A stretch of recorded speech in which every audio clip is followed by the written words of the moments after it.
Hi, I'm Rachel Yatuzis, and I'm going to show you the best way to clean grout. Grab an old toothbrush and keep it somewhere where nobody's going to brush their teeth with it. But use this as your grout cleaning toothbrush.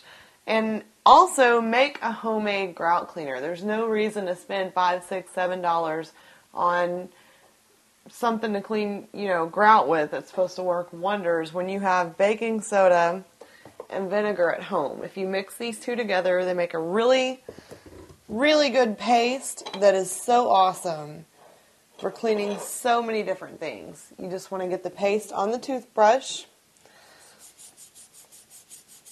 and scrub. This grout in particular is not supposed to be white. This is a darker colored grout, which is also a good idea if you get to pick the color of grout. Don't pick white. If you do, this will get your white grout white again. It works really well. And you're going to have to do this all over the floor. I mean, you're going to have to clean grout by hand. It's a very tedious job, but luckily, if you do my next tip, you won't have to do this very often.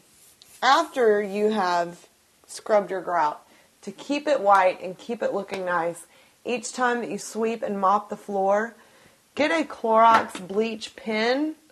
I know you've seen these before.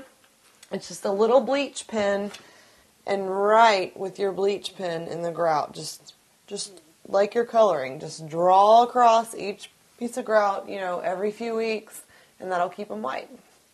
I'm Rachel Yatuzis, and that is the best way to clean grout.